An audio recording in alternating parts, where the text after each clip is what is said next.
नमस्कार सभी लोगों को। और आज मैं हूं आपके सामने जो कल हम वीडियो देख रहे थे, कल मैंने जो वीडियो पोस्ट की है जिसमें बात की हमने प्रिंसिपल्स ऑफ चाइल्ड डेवलपमेंट, बाल विकास के सिद्धांत जो हम बात कर चुके हैं, आज उसी कंटेंट को लेकर आगे बात करेंगे। जो कल वीडियो आपको साइकोलॉजी का दिया है उसी को लेकर उसके आगे बात करेंगे। लेकिन उससे पहले मैं एक बात सब लोगों तक पहुंचाना चाह रहा था। जितने भी लोग इन वीडियोस को देखते हैं, मीन साइकोलॉजी के जितने लोग वीडियो देखते हैं, उनसे मैं ये बोलना चाह रहा था कि 5 जुलाई को आपका टेस्ट है सीटेट का, और मैं जानता हूं सारे लोग उसकी प्रिपरेशन में लगे हुए हैं और सब चाहते हैं सीटेट को क्वालिफाई करना। तो मैंने जो खुद प्लान किया है छोटा सा, 20 तारीख तक मैं आपको ऐसी वीडियोस दूंगा जिसमें मैं आपको मैक्सिमम अब इंपॉर्टेंट कंटेंट दूंगा, क्योंकि ये टेस्ट मेरा अभी 15 या 16 डेज करीब हुए हैं आपको वीडियो देते हुए, लेकिन टेस्ट हमारा पास में है। मैंने कहा मेरा मेन प्रयास है आपको कक्षा के अंदर एक अच्छा टीचर के रूप में एस्टेब्लिश करना, जो मैं 5 जुलाई के बाद कंटिन्यू करता रहूंगा। अभी क्योंकि आपका टेस्ट पास है तो बार बार कुछ लोगों ने कहा है कि वो टेस्ट को लेकर प्रायोरिटी दूं, तो इसलिए मैं क्या करने वाला हूं, आज 10 तारीख से 20 तक लगातार आपको हर दिन 2 वीडियोस मिलेंगे जो इंपॉर्टेंट कंटेंट से रिलेटेड होंगे साइकोलॉजी के। इसके बाद 20 तारीख से 30 तक जो प्लान है, जितने लास्ट 3 साल के पेपर हैं सीटेट के, child psychology, pedagogy, English pedagogy, Hindi pedagogy, ये मैं आपको ऑन बोर्ड पेपर सॉल्व करूंगा और ये लाइव करूंगा, यूट्यूब पर लाइव करूंगा। इससे बेनिफिट क्या होगा? बेनिफिट ये होगा कि जिन क्वेश्चन को यहाँ पे मैं सॉल्व कर रहा हूँ उनके आंसर आप क्या सोचते हो वो आंसर आप मुझे बताओगे, और उस आंसर में मेरा अप्रूवल है या नहीं, या क्या वो आंसर सही है भी या नहीं, इसको लेकर हम इस बोर्ड पर डिस्कशन करेंगे। दैट्स व्हाई ये लाइव का प्लान किया है। ये लास्ट के 10 दिन जो 20 से 30 वाले हैं, ये आपके लिए मोस्ट वैल्यूएबल डेज होने वाले हैं। और उसके बाद 2 दिन और लूंगा मैं स्पेशल फॉर एनवायरमेंट। एनवायरमेंट से रिलेटेड मैं आपको 50 to 60 क्वेश्चन दूंगा, और वो 50 to 60 क्वेश्चन आपको आपके सीटेट के एग्जाम में बहुत बहुत बहुत सपोर्ट करने वाले हैं। उसके बाद रेगुलर वे में हम लोग जैसे पढ़ रहे हैं अपने कंटेंट को वहीं से लेकर दोबारा शुरू कर देंगे। तो आज मैं जो आपसे कहा था उस वीडियो को स्टार्ट करने वाला हूं, लेकिन मैं दोबारा आपको बता दूं 20th of June to 30th of June हम एक टाइम मैं आपको बताऊंगा। उस टाइम पर हम लोग जिनका भी इंटरेस्ट है, जिनको भी लगता है उन्हें लाइव पढ़ना है, जिनको भी लगता है उनको कम्युनिकेशन में रूबरू होना है, उनको मेरे से बाय मैसेज कम्युनिकेट करना है, वो चाहते हैं आंसर को यहाँ बोलना और मैं उसको जवाब दूं और वो मुझे समझाएं, या मैं मतलब we want to discuss, we all the student जिनका मन है, if they want to discuss to me about any question जो लास्ट ईयर से आए हैं, उनको लेके हम बात करेंगे और उसको हम एक अच्छे मुकाम तक पहुंचाएंगे उन लास्ट के 10 दिन में।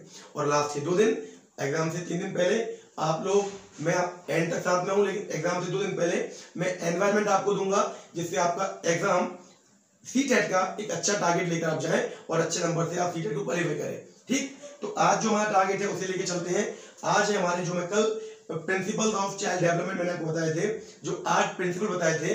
अब बात आती है कि इंटरनल और आउटर जो फैक्टर्स हैं वो कैसे चाइल्ड के डेवलपमेंट को प्रभावित करते हैं, सारे नियम जानने के बाद भी। तो फैक्टर्स अफेक्टिंग चाइल्ड डेवलपमेंट, यानी हिंदी में बोलूं बाल विकास को प्रभावित करने वाले कारक, बाल विकास को प्रभावित करने वाले कारक। बोर्ड पर लिख दे रहा हूं हिंदी में भी, बाल विकास को, आपने सारे प्रिंसिपल जान लिए। उन प्रिंसिपल को जानने के बाद वो कौन कौन से फैक्टर्स हैं जो उसे डेवलपमेंट को प्रभावित करेंगे, फोकस कीजिएगा। बात करेंगे उन सभी कारकों की, उन सारे फैक्टर्स की जो कहीं ना कहीं चाइल्ड डेवलपमेंट को प्रभावित करते हैं। इसके अंदर लिखना बहुत कुछ नहीं है, समझना बहुत कुछ है। ठीक, तो बात करेंगे फैक्टर्स को 2 कैटेगरी में बांटेंगे हम। कुछ ऐसे फैक्टर्स जिन्हें हम इंटरनल फैक्टर्स बोलेंगे, यानी कि वो आंतरिक है, वो आपको विजिबल नहीं होंगे, लेकिन कहीं ना कहीं उन्होंने चाइल्ड डेवलपमेंट को प्रभावित किया होगा। तो पहले हम बात करेंगे इंटरनल फैक्टर्स की। इंटरनल फैक्टर्स आंतरिक कारक, अंदर है जो शो नहीं होंगे, विजिबल नहीं होंगे, विजिबिलिटी नहीं होगी। मैं इसे बोल दूं आंतरिक कारक जो अंदर है बच्चे के, और उससे उसका डेवलपमेंट कहीं ना कहीं प्रभावित हो रहा है और कई मायनों में बहुत ज्यादा प्रभावित हो रहा है। तो पहला हम बात करेंगे वही जो हमेशा बोलता हूं, हेरिडिटी। इसे बोलेंगे वंशानुगत कारक।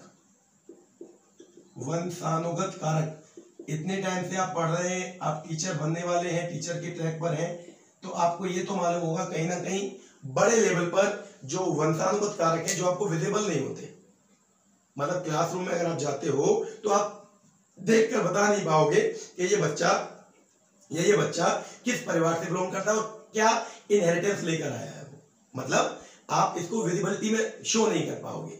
तो कहीं ना कहीं आपको समझना पड़ेगा, इसलिए आपको सारे प्रिंसिपल समझाए गए हैं। एक टीचर होने के नाते आपको उन प्रिंसिपल में जाना पड़ेगा और उनको अपने अंदर उतारना पड़ेगा। ठीक, वंशानुगत कारण का मैंने आपको बताया। हेरिडिटी कैसे इफेक्ट डालती है? बहुत बड़ा इफेक्ट डालती है। हेरिडिटी की वजह से ही ये माना गया है कि अच्छे परिवेश में पला बड़ा बच्चा, अच्छे परिवार में जिसका जन्म हुआ है, उसकी शिक्षा या उसकी शिक्षा दीक्षा या उसकी आगे वाली लाइफ कहीं तक बहुत अच्छी जाती है, क्योंकि उसके परिवार में केयर करने वाले और सपोर्टिव लोग हैं जो कहीं ना कहीं उसको सपोर्ट करते हैं उसकी एजुकेशन में। वहीं एक गरीब परिवार का बच्चा, मैं आपको बार बार ये बताना चाह रहा हूं कि ऐसा रेशियो देखा गया है कि अच्छे परिवार में पैदा हुआ वो बच्चा या जिसके परिवार में पढ़े लिखे लोग थे, उस परिवार में पैदा हुआ बच्चा अच्छा करने की योग्यता लेके पैदा होता है। ये उसका वंशानुगत कारक है, वो फैक्टर लेके पैदा हुआ है। मैं बिल्कुल ऐसा नहीं कह रहा हूँ गरीब परिवार में अच्छे बच्चे पैदा नहीं होते ना, मैं आपको बता रहा हूँ रेशियो देखा जाए तो प्रभाव डालता है, वंश का प्रभाव पड़ता है। एक रिक्शे वाले का बेटा, अगर 100 रिक्शे वालों को आप एक सर्वे करेंगे तो आप 1 या 2 रिक्शे वाले के बच्चे को ऐसा पाएंगे जो कहीं ना कहीं अच्छा पढ़ने निकल जाएगा। क्यों? पहला फैक्टर वही, उसके पिता माता ने पढ़ाई की वैल्यू को समझा हो, वो इलिटरेट रहे हो, ज्यादा ना पढ़े लेकिन जितना पढ़े हो अच्छा पढ़े हो और यहाँ से पढ़े हो। मैं कागजी डिग्री को पढ़ाई नहीं मानता हूँ, पढ़ने का मतलब होता है इसका ओपन होना, ये समझना कि हाँ पढ़ाई कितनी वैल्यूबल है। बहुत से ऐसे भी लोग हैं जो गरीब हैं लेकिन जिनको उनकी एजुकेशन के हिसाब से, उनकी क्षमता के हिसाब से, जैसा कि सिस्टम हमारा ऐसा है कि बहुत बार ऐसा हो जाता है, होता रहा है पहले भी, कि वो अच्छी शिक्षा वाला भी कहीं ना कहीं पीछे रह जाता है, लेकिन शिक्षा बेकार नहीं जाती, वो उसे यूटिलाइज करता है। मैं बार बार कहता हूँ बेरोजगार वो है जो बेरोजगारी को लेके चलता है। तो कम टू द पॉइंट, तो ऐसी इसीलिए मैं आपको बताना चाह रहा हूँ आनुवंशिकता या वंशानुगत कारक प्रभाव डालते हैं बच्चे के पूरे विकास पर। और इसको एक शिक्षक को क्यों समझना है? क्योंकि कहीं ना कहीं अगर आप इसे समझ लेते हैं तो बहुत आसान बन जाता है आपका आगे उस बच्चे के साथ टीचिंग लर्निंग एक्टिविटीज को एक स्मूथ रूप से आगे बढ़ाने के लिए। आप बच्चे, ये तो पक्की बात है, अगर आप टीचर हैं तो इम्प्रूवमेंट चाहेंगे। और मैं आपको बता दूं, अगर क्लास में 30 बच्चे हैं और आप 5 में इम्प्रूवमेंट ला पा रहे हैं तो वो आप लेके नहीं आ पा रहे हैं, वो इम्प्रूवमेंट उनके अंदर है। मतलब उन लोगों को एक क्लास के अंदर ये एवरेज है कि 4 से 5 बच्चे अच्छे होते हैं, चाहे परिवार की परिवेश में हो या वो कहीं और अपने घर से पढ़ के आ रहे हैं या वो कुछ ऐसी बुद्धि लेके पैदा हुए हों। आपको मेहनत करनी है, एक टीचर के तौर पे आपको प्रभाव डालना है सारे बच्चों पर। तो आपको उनकी बारीकी समझनी पड़ेगी, आपको समझना पड़ेगा ये वाला फैक्टर इंटरनल उन पर कितना प्रभाव डालता है। और इस फैक्टर को ध्यान में रखकर आप बच्चों से बातचीत करोगे, इस फैक्टर को ध्यान रखकर क्लासरूम में आप जाओगे तो आप पहला 1-2 महीना तो ये समझने में लगा दोगे। और मैं कह रहा हूँ ये समझने के बाद बाकी के 8 महीने जो आप पढ़ाओगे ना वो वास्तविकता पढ़ाई होगी, सिलेबस वगैरह कोई काउंट नहीं करोगे। पहले आप बच्चों के बेसिक्स को जानोगे, बच्चों को समझोगे, उनके नाम को समझोगे, परिवार को समझोगे, उनको किस परिवार से बिलोंग करते हैं समझोगे, आपकी आगे की पूरी जो ट्रैक है वो क्लियर होती चली जाएगी। तो बहुत बड़ा फैक्टर है हेरिडिटी बच्चे के डेवलपमेंट के ऊपर, जिसको हमें जानना चाहिए। दूसरे को मैं काउंट करूंगा फिजिकल ग्रोथ। फिजिकल ग्रोथ जिसे शारीरिक वृद्धि बोलते हैं, शारीरिक वृद्धि बहुत प्रभाव डालती है, बहुत बड़ा प्रभाव डालती है। फिजिकल फैक्टर बोल सकते हैं, शारीरिक कारक, ठीक है। जो शारीरिक कारक है ये बार बार मैंने आपको बोला सारे फैक्टर डिपेंड करते हैं फिजिकल कारक पर। All factors are depend on these physical activities. बच्चा फिजिकली कैसा है, बच्चे का शरीर कैसा है, उसे न्यूट्रिएंट्स प्रॉपर मिल रहे हैं नहीं मिल रहे, या जिस परिवार से वो आता है उसे वहां न्यूट्रिएंट्स, उसके भोजन को ध्यान में रखा जाता है नहीं जाता। फिजिकल डेवलपमेंट पे डिपेंड करते हैं उसके सारे कॉग्निटिव, इंटेलेक्चुअल, कॉग्निटिव और इंटेलेक्चुअल, इमोशनल डेवलपमेंट और बाकी जितने डेवलपमेंट है वो सब फिजिकल डेवलपमेंट पर ही डिपेंड करते हैं। तो फिजिकल कारक, शारीरिक कारक वो इंटरनल है, वो आपको आउटर अपीयरेंस में नजर तो आएगा, पर अंदर उसकी ग्रोथ कैसी हुई है वो आपको जज नहीं होगा। उसके अंदर की मेटाबॉलिज्म कैसी है वो आपको नहीं मालूम, उसका पेट कैसा है, या पेट मींस डाइजेशन, उसका एक्सक्रीशन कैसा है, उसका ट्रांसपोर्टेशन बॉडी में ब्लड का कैसा है, ब्लड की कमी तो नहीं है बॉडी में, वो सब इंटरनल है, वो आपको जज नहीं होगा। और ये वो फैक्टर है जो बच्चे के विकास पर प्रभाव डालते हैं, और इसका आपको समझना बहुत बहुत बहुत जरूरी है। Got it? समझ पा रहे हैं? ये मैं आपको बताना चाह रहा हूं और उम्मीद करता हूं ये आप पूरी तरह समझ पाएंगे। ठीक, हेल्दी फिजिकल डेवलपमेंट। तीसरे को मैं बोलूंगा इंटेलेक्चुअल बोलूंगा या कॉग्निटिव, इंटेलेक्चुअल फैक्टर, या इसे बोलेंगे बौद्धिक कारक या बुद्धि। इसे मैंने बार बार बोला है, कॉग्निटिव फैक्टर्स, बौद्धिक कारक। इंटेलेक्चुअल ओबियस सी बात है, बुद्धि ही तय करती है कि वो कैसे आगे चल के अपने आप को रिप्रेजेंट करेगा लोगों के सामने। बुद्धि ही तय करती है एक नए परिवेश में, एक नए क्षेत्र में, एक नए विद्यालय में, नए टीचर के सामने वो अपने आप को किस प्रकार समायोजित करेगा, कैसे वो अपने आप को समाज में और समाज के अंदर, विद्यालय के अंदर समायोजित करेगा। ये फैक्टर है इंटेलेक्चुअल। और जब वो समायोजन सीख जाता है, जब वो समायोजन करना सीख जाता है, और समायोजन कौन करवाता है? इंटेलेक्चुअल। Cognitive development. तो कॉग्निटिव जो फैक्टर्स है, उनका बहुत बड़ा रोल है, उनका भी बहुत बड़ा रोल है चाइल्ड के एक प्रॉपर डेवलपमेंट में। तो आपको ये समझना पड़ेगा बच्चे की हेरिडिटी, बच्चे का फिजिकल, बच्चे का इंटेलेक्चुअल, और इसी इंटेलेक्चुअल के कारण एक क्लास के अंदर वैरायटी ऑफ स्टूडेंट पाए जाते हैं, जिनमें हम मंद बुद्धि, जिन्हें हम बोलते हैं जिनकी आईक्यू लेवल थोड़ी कम होती है, इसी ब्याह पर आईक्यूज बांटी गई हैं। इंटेलेक्चुअल क्वेटेंट जिसे बोलते हैं, इंटेलिजेंस क्वेटेंट जिसे बोलते हैं। इंटेलिजेंस क्वेटेंट का मीनिंग यही है कि किस बच्चे की बुद्धि अवधि कितनी है, वो किस लेवल पे काम करता है, वो कितनी जल्दी चीजों को कैप्चर कर लेता है, वो सब कौन फैक्टर है। उस फैक्टर को आप काउंट करोगे बौद्धिक कारक में, ये आपको दिखाई नहीं देगा। जब रूबरू हो जाओगे, बच्चों से मिलने लगोगे, बच्चों से बात करने लगोगे, क्लासरूम में बच्चों को समझने लगोगे, आप इजीली इंटेलेक्चुअल को टच कर लोगे उनके। तो समझ में आना चाहिए ये वो कारक हैं जो कहीं ना कहीं बच्चे के डेवलपमेंट को प्रभावित करते हैं और अच्छे लेवल पे प्रभावित करते हैं। समायोजन इसके बिना पॉसिबल ही नहीं है, वो समझ ही नहीं पाएगा, वो बात ही नहीं कर पाएगा, अपनी बात को रिप्रेजेंट ही नहीं कर पाएगा, और जब अपनी बात को बोल नहीं पाएगा तो क्या आपसे कम्युनिकेशन करेगा और क्या आप उसे समझा पाएंगे। Got it? As a teacher, as a parent बहुत जरूरी फैक्टर्स हैं। 4 इमोशनल फैक्टर्स समझने का प्रयास करेंगे।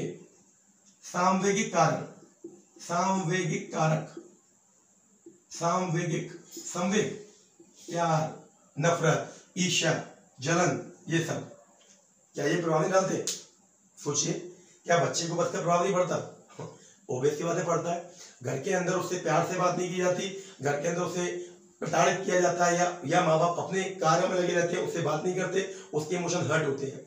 जब परिवार के अंदर उससे बात नहीं की जाती तो धीरे धीरे रूड हो जाता है, और उसका रूड नेचर सब पर आता है, क्लासरूम में भी आता है।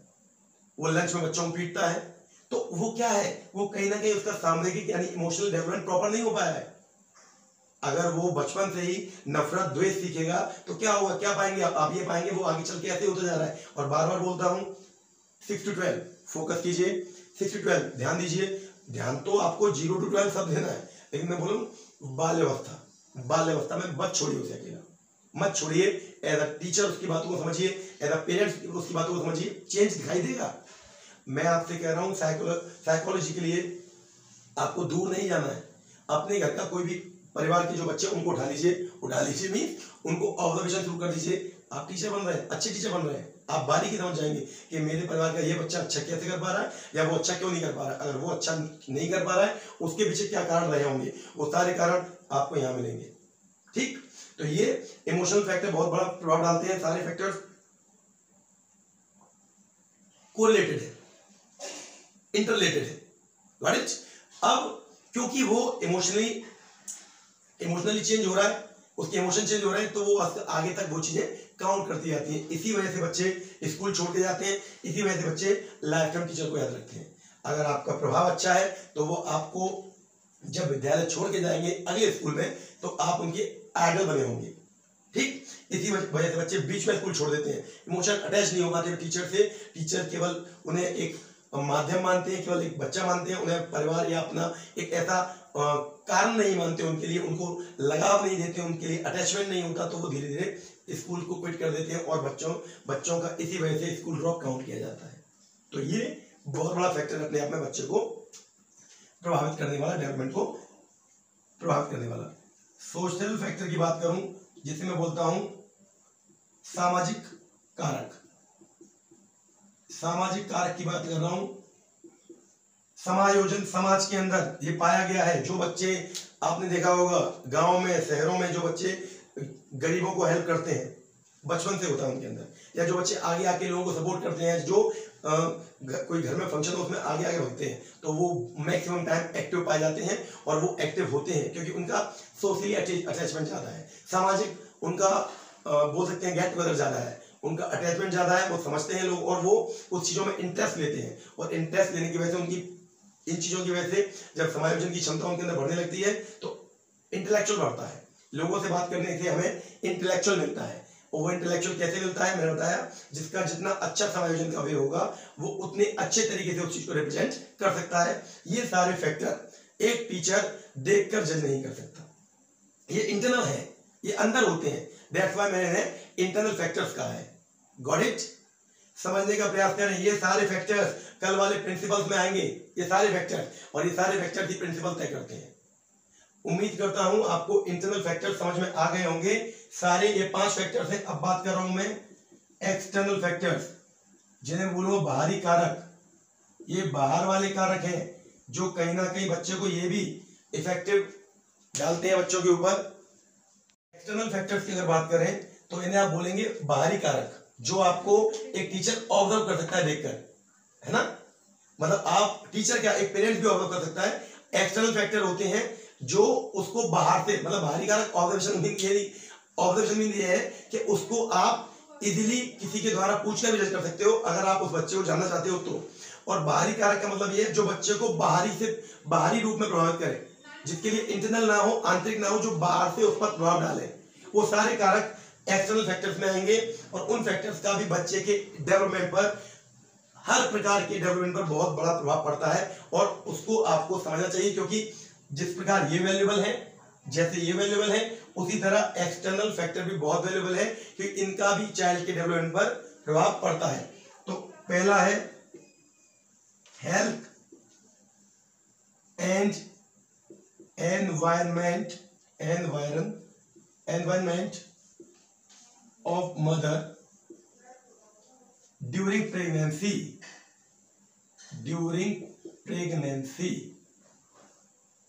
हिंदी में बोल दे रहा हूं। पहला कारक गर्भावस्था के समय मां का स्वास्थ्य और उसके चारों ओर का वातावरण। कैसे? अगर मां हेल्दी नहीं है, सबको मालूम है मां के ही द्वारा जो भोजन शरीर में जाता है बच्चे को मिलता है, पोषक तत्व, सारे न्यूट्रिएंट्स मां से बच्चे को मिलते हैं गर्भ के अंदर। मां स्ट्रॉन्ग नहीं है, मां की डाइट हेल्दी नहीं है, मां का एनवायरनमेंट गंदा है, उसके घर में एक्टिविटीज गंदी हो रही हैं, उसके चारों ओर का माहौल गंदा है, आउटर एनवायरनमेंट की बात करूं वो गंदा है, घर के अंदर कलेश हो रहा है, कष्ट हो रहे हैं, तो कहीं ना कहीं अंदर जो बैली में बच्चा है, क्योंकि विकास गर्भावस्था के अंदर प्रारंभ हो जाता है, गर्भ के अंदर बच्चा जब होता है, इसका मतलब ये फैक्टर प्रभाव कैसे डालते हैं? माँ का स्वास्थ्य, माँ के चारों ओर का वातावरण, पिता का माँ से व्यवहार, दादी का माँ से व्यवहार, माँ का स्वयं का नेचर। अगर माँ अल्कोहल लेके, माँ अब्यूजिव वर्ड यूज कर रही है, तो माँ कहीं, मतलब माँ सब अच्छी होती हैं, लेकिन मॉडर्न माँ जो होती हैं वो कहीं ना कहीं 1-2% ये देखा गया, वो ड्रिंक कर लेती हैं, वो स्मोकिंग कर लेती हैं। आजाद भारत की नारी, आजादी का मीन ये कभी नहीं था, ना कभी होना चाहिए। ठीक, आपके घर में जो है उस पर उसका बहुत बड़ा इफेक्ट आता है, और वो इफेक्ट उसको बचपन नहीं, उसका बचपन जवानी सब छीन लेता है। और आप केवल माँ होती हैं उस वजह से, क्योंकि आपने उसे जन्म दिया, बाकी वो कार्य जो माँ वाले होते हैं वो आपने बचपन से ही नहीं किए होते। मैं एग्जाम्पल दे रहा हूँ, किसी को ब्लेम नहीं कर रहा हूँ, ये सच है। तो गर्भावस्था के दौरान माँ का स्वास्थ्य अच्छा ना हो, माँ का परिवेश अच्छा ना हो, तो बालक पर, उसके डेवलपमेंट पर प्रभाव पड़ता है। इस बात को समझना चाहिए। सेकंड फैक्टर की अगर बात करूं जो प्रभावित करता है, सेकंड फैक्टर जो बच्चे को प्रभावित करता है, बच्चे के विकास को प्रभावित करता है, और जो बाहरी है उस कारक की अगर मैं बात करूं तो आप लोग समझने का प्रयास करेंगे और ध्यान देंगे। वो सेकंड फैक्टर है उसके जीवन की घटनाएं, incident of life, incidents of his और हर लाइफ, जीवन की घटनाएं। अब कैसे पाया गया है, देखा गया है, साइकोलॉजिकल रूप से प्रूव हुआ है, साइकोलॉजी में ये बताया गया है कि अगर बच्चे के बचपन में कुछ ऐसी घटनाएं घट जाती हैं जो आजीवन उसे प्रभावित करती हैं, तो वो घटनाएं कहीं ना कहीं उसके विकास को भी प्रभावित करती हैं। मीन पिता माता का एक्सीडेंट में देहांत हो जाना,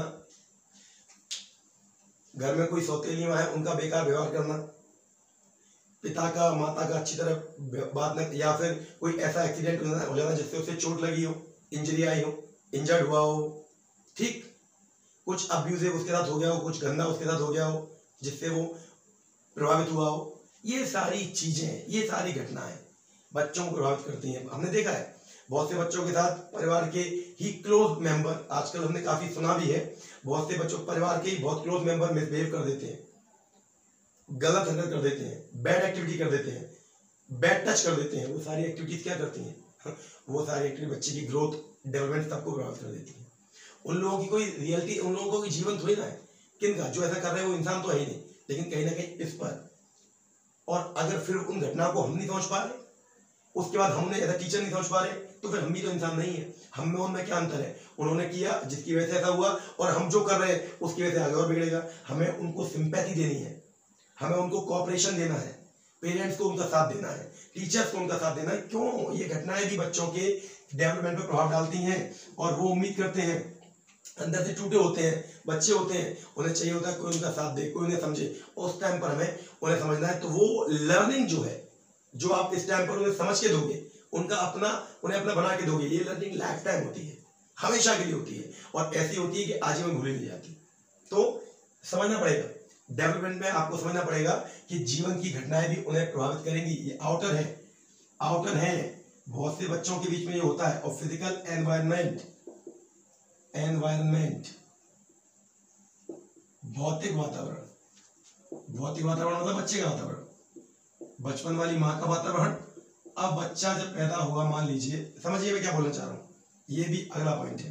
भौतिक वातावरण ये प्रभावित करता है, बड़े अच्छे लेवल प्रभावित करता है। कैसे? डेवलपमेंट को। बच्चा पैदा हुआ एक स्लम एरिया में, क्या ग्रोथ होगी, क्या डेवलपमेंट होगा जब पूरी गंदगी गंदगी भरी हुई है, जहां लेड, कार्बन, कार्बन डाइऑक्साइड, सारे हानिकारक तत्व वातावरण तैर रहे हैं। ऐसी जगह पे पैदा हुआ बच्चा क्या डेवलप करेगा? और अगर वो सरकारी स्कूल में पढ़ने आने लगा, या किसी अच्छे सरकारी में जाता है बेचारा, प्राइवेट स्कूल में तो वो सोच ही नहीं पाता, तो सरकारी स्कूल में पढ़ने आने लगा, वो एक उम्मीद लेके मान लो कमरे के अंदर आके बैठ भी गया, और आप उसको देखकर ही ये समझ रहे हैं कि he is not able, he is not like my type. होते हैं टीचर्स, मैं I am not blaming to all, लेकिन होते हैं टीचर्स जिनको लगता है अगर किसी के बाद आगे फ्रंट पे बच्चा बैठा, गोरा, क्यूट सा, प्यारा सा, सब करते हैं। वही एक गाल बच्चा जिसकी नाक बहरी होती है, आप उसके पास जाना नहीं चाहते। क्यों? आपने समझा ही नहीं। अगर वो कुछ ऐसा चेहरा है या ऐसी बनावट है, तो आप चेंज करो ना उसे, एक हैंकी ला के दे दो, नाक उसकी पहुंच दो, उसके पेरेंट्स को बता दो, पेरेंट्स ना तो माँ को जाके एक बार समझा दो कि आप पढ़ाई की वैल्यू बहुत जरूरी है, और उसमें इसका भी बहुत होना बहुत जरूरी है। ये सब कुछ एक टीचर को शोभा देता है, टीचर का फर्ज होता है। केवल मैंने बार बार कहा है, ये टीचर का मतलब ही है समाज का निर्माण करता, और समाज केवल अच्छे परिवारों से नहीं बनता, उसमें वो स्लम भी आते हैं। तो प्रयास करना है, और ये सब फैक्टर्स एक टीचर को समझने चाहिए। फिजिकल एनवायरनमेंट भी प्रभावित करता है, शरीर डल होगा, शरीर के अंदर बीमारियां होंगी, बच्चा अच्छी तरह ग्रोथ नहीं कर पा रहा होगा, हेल्दी बॉडी नहीं होगी, हेल्दी लर्निंग नहीं होगी। ठीक है, फोकस कीजिए, जरूरी है, इसलिए बताना पड़ रहा है। और फोर्थ है सोशियो इकोनॉमिक कंडीशन या फैक्टर, आर्थिक सामाजिक कारक। या आर्थिक सामाजिक स्थिति, सामाजिक साथ में आर्थिक स्थिति, बिल्कुल ठीक बात है भाई। कौन नकारेगा इस बात को? जिस परिवार में बच्चा सुबह शाम मिल्क पीता हो, an apple in a day keep doctor away, जो एक सेब डेली खाता हो और कुछ ऐसे जो महीने में सेब ना मिला हो, डेवलपमेंट इक्वल होगा? बिल्कुल नहीं होगा। एक सेब जिसे रोज मिल रहा है वो गलती बच्चे की नहीं है, जो माँ बाप उसे अफोर्ड कर पा रहे दे रहे हैं, किसकी वजह से? Economic condition. और आप या गरीब परिवार का बच्चा जिसे नहीं मिल पा रहे सारे फैक्टर्स, जिसके पास नहीं है सब कुछ, तो उसकी डेवलपमेंट को आप एक अच्छे परिवार के बच्चे का डेवलपमेंट काउंट कर ही नहीं सकते, और ना ही उनकी लर्निंग एबिलिटीज को। आपने अगर उस क्षेत्र में जाकर उन बच्चों को, या जिनकी कंडीशन ऐसी है, जिनको ये चीजें नहीं मिल रही, उनको आपने शिक्षा दे दी या उनको अपने लेवल पर ला दिया, माहौल बन जाएगा, ऐसा माहौल बन जाएगा जो सच में कहा जाएगा कि आपका जीवन जो आप कर रहे हो, आपका जीवन जो आप चाह रहे हो, वो आपको धीरे धीरे मिलना शुरू हो जाएगा। उम्मीद किस बात की करता हूं? उम्मीद ये करता हूं, उम्मीद इस चीज को लेकर करता हूं, ये सारे फैक्टर्स आपको क्यों समझने चाहिए, एग्जाम क्वालिफाई करेंगे वो भी, और बाकी टीचर के तौर पे जरूरी है। उस बच्चे को जिसके शरीर में पोषक तत्वों की हानि है, हानि क्यों है? हर माँ बाप खिलाना चाहते हैं, उन पर अमाउंट नहीं है, उनकी इकोनॉमिकल कंडीशन अच्छी नहीं है, और कहीं ना कहीं वो डल हो गए हैं, दैट्स व्हाई बच्चा डल हो रहा है। ये सारे इंटरनल और आउटर फैक्टर्स बच्चे को प्रभावित करते हैं, और बच्चे के प्रभाव होने की वजह से उसका डेवलपमेंट प्रभावित होता है, और यही डेवलपमेंट उसको एक अच्छा बच्चा, एक पढ़ने वाला बच्चा बनने से रोक देता है, और तब वो कहीं ना कहीं शिक्षा में पीछे रह जाता है और वो क्विट कर देता है, वो पढ़ नहीं पाता है। तो अगर हमें एक टीचर के तौर पे इन सारे फैक्टर्स को समझना है, एक टीचर के तौर पे हमें इन चीजों को जानना है, तो इनको जानने के बाद इनका इम्प्लीमेंटेशन बच्चों के साथ बच्चों पे करना है, साथ में अपने अंदर भी करना है, इनको लेना है, और इनको केवल नियम ना मानकर सच मानना है। ये सच है। आप में से अगर किसी को लगता है ये सारी बातें साइकोलॉजिकल जितने भी एस्पेक्ट है वो एवं ही है, जस्ट कमेंट में पूछिए, मैं आपको इसका आंसर दूंगा। आपकी मैंने क्या बोला? कोई भी बात जो लॉजिक पर होती है, लॉजिकल होती है, वो बात गलत नहीं होती है। ये सारी बातें प्रूव है। ये सारी condition internal and outer factor बच्चे को बहुत बहुत बहुत ज्यादा प्रभावित करती है, और इससे बच्चे का डेवलपमेंट प्रभावित होता है। ठीक, अब थोड़ी सी बात वर्बली करूंगा, लिखना कुछ नहीं है। इन सब का शैक्षिक महत्व क्या है? सारे जो हमने प्रिंसिपल्स पढ़े उनका, ये जो डेवलपमेंट के फैक्टर्स पढ़े इनका शैक्षिक महत्व क्या है, या क्यों हमें प्रिंसिपल या ये सब पढ़ना चाहिए, क्यों जानना चाहिए? एक टीचर के तौर पे हमें क्यों जानना चाहिए? कुछ बातों को बताऊंगा जो समझिएगा।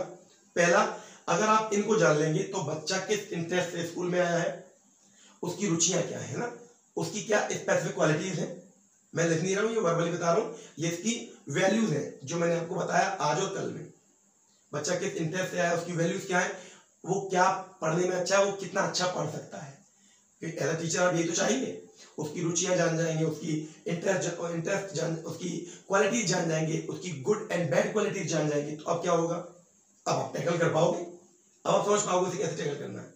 तो शैक्षिक महत्व इन प्रिंसिपल का ऐसे मान सकते हैं। हमको जैसे मालूम चला वृद्धि और विकास एक समान नहीं होती, जो प्रिंसिपल था इंडिविजुअल डिफरेंस वाला, तो इंडिविजुअल डिफरेंस का मीन क्या है? हमारे बच्चे से हर चीज एक्सपेक्ट नहीं करेंगे ना, हमारे बच्चे से हर चीज की उम्मीद नहीं करेंगे। हम उसको या तो इक्वल आगे खड़ा करेंगे, ट्राई करेंगे, और कहीं ना कहीं हम प्रयास करेंगे उनको आगे लाने का, जो पीछे रह गए और जो आगे हैं उनको और आगे लाने का, सबको बराबर लाने का ट्राई कर सकते हैं, एफर्ट दे सकते हैं। लेकिन मैंने बोला एक बार में आप सबसे इक्वल की उम्मीद नहीं कर सकते, क्योंकि इंडिविजुअल डिफरेंस का सिद्धांत ये बताता है कि कहीं ना कहीं उन लोगों में आपस में कहीं ना कहीं ग्रोथ में, डेवलपमेंट में अंतर रहा है, और ये आपको इन प्रिंसिपल से मालूम चलता है। ठीक, कौन से किस अवस्था में यानी स्टेज में कौन कौन सी तकनीक यूज की जा सकती है, या किस स्टेज में बच्चा कितनी अच्छी बातों को कितनी जल्दी सीख पाता है, ये सब प्रिंसिपल के थ्रू मालूम चलता है। जितने सिद्धांत थे आपके वेरियस स्टेज वाले, उसमें क्या मालूम चला था हमें? उसमें ये मालूम चला था कि बच्चा किस अवस्था में कितना सीखता है। हमें इन्फेंसी स्टेज में क्या करना है, चाइल्डहुड में क्या करना है, एडोलसेंस में क्या करना है ना, अर्ली चाइल्डहुड में क्या करना है, प्री चाइल्डहुड में क्या, ये सब हमें कैसे मालूम चलता है? ये प्रिंसिपल बताते हैं। ये सारे प्रिंसिपल जो साइकोलॉजिकल प्रूव हो चुके हैं। ठीक, हमें मालूम चल जाता है जो हमने इंटररिलेशन जो पढ़ा प्रिंसिपल पढ़ा, interrelation each stage of development connected to each other, attached है। एक each stage of development and each way of growth वो अटैच्ड है, ये सब अटैच्ड है। जब अटैच्ड है तो एक की कमी से दूसरे में, दूसरे की तीसरे, यानी जब तक चारों पांचों ये कनेक्टिविटी एक जैसी नहीं होगी, ग्रोथ और डेवलपमेंट इफेक्टिव नहीं होगा। कैसे मालूम चलता है? रूल से मालूम चलता है, प्रिंसिपल से मालूम चलता है, जो प्रूफ किया गया है। तो ये सारे प्रिंसिपल क्या तय करते हैं? ये सारे प्रिंसिपल आपको ये कहते हैं, अगर टीचर बनना चाहते हो, शिक्षक बनना चाहते हो, और वो शिक्षक जो मेमोरी में रहे, ऐसा शिक्षक बनना चाहते हो, वो शिक्षक जिसकी क्लास के अंदर बच्चा बैठना चाहे, तो आपको इन सारे प्रिंसिपल को समझना है। याद करने की नहीं बोल रहा हूं, समझना है। समझोगे तो अपने आप बच्चे की बारीकी को जज कर लोगे और कहीं ना कहीं इफेक्टिवली उसे वो दे पाओगे जो वो देना चाहता है। बहुत सी बातें हैं, बहुत से फैक्टर्स हैं जो प्रिंसिपल पढ़ने के बाद या आउटर और इंटरनल फैक्टर्स पढ़ने के बाद आपके दिमाग में आते होंगे। और अगर आपको लगता है कि इन सबको समझकर, इन सारी बारीकियों को समझकर आप अपनी टीचिंग एबिलिटीज को चेंज कर सकते हैं, तो बिल्कुल सही लगता है। ये बहुत बहुत बहुत इंपॉर्टेंट टॉपिक्स हैं। ठीक, जैसा कि मैंने अभी आपसे कहा था, कल का वीडियो, आज का वीडियो, ये दोनों कोरिलेटेड है। हो गया, आज का हमने ये अपना टॉपिक पूरा कर लिया है। और अब मैं आपको कल से इंपॉर्टेंट, ये सारे इंपॉर्टेंट टॉपिक्स हैं, पर कुछ ऐसे सेलेक्टिव टॉपिक दूंगा जो आपको सीटेट के एग्जाम में बहुत सपोर्ट करेंगे। ठीक, और ये हम इन 10 दिन में चलाएंगे। उसके बाद 10 दिन लास्ट हम एग्जाम पेपर सॉल्व करेंगे और एनवायरमेंट पढ़ेंगे। यानी अब हम चलेंगे लास्ट के 20 दिन सीटेट के लिए, और फिर दोबारा इकट्ठे हो जाएंगे किसके लिए? अपने एक अच्छे टीचर के रूप में अपने आप को एस्टेब्लिश करने के लिए। वीडियो पसंद आया हो लाइक कीजिएगा, आगे शेयर कीजिएगा, जितने लोगों को पहुंचा सकते हैं पहुंचा दीजिएगा, क्योंकि सीटेट के एग्जाम में कंटेंट सबके पास होता है, सबके पास कंटेंट होता है, किताब होती है, 3-4 तरह की किताब होती है, लेकिन वैल्यूएबल कंटेंट और उसके लॉजिकल ट्रिक, मतलब लॉजिकल ट्रिक मीन आपको कैसे पढ़ना है, कैसे आप आंसर के करीब पहुंच सकते हैं, ये सब हम इन 20 दिन में और पहले से सीखते आ रहे हैं। ठीक है, तो पहुंचाइएगा, फॉरवर्ड कीजिएगा, आगे लोगों को शेयर कीजिएगा, और चैनल अगर सब्सक्राइब कर लिया तो अच्छी बात है। बाकी जिन लोगों को भेज सकते हैं भेजिए, जितने लोगों तक ये चीज पहुंचेगी, अच्छी लर्निंग एबिलिटीज पहुंचेंगी, अच्छा कंटेंट पहुंचेगा, तो वो अच्छे टीचर के तौर पे आगे आएंगे और उन बच्चों को अच्छी टीचिंग दे पाएंगे जिनके लिए आप टीचर बन के आगे चुने जाओगे। धन्यवाद, थैंक यू।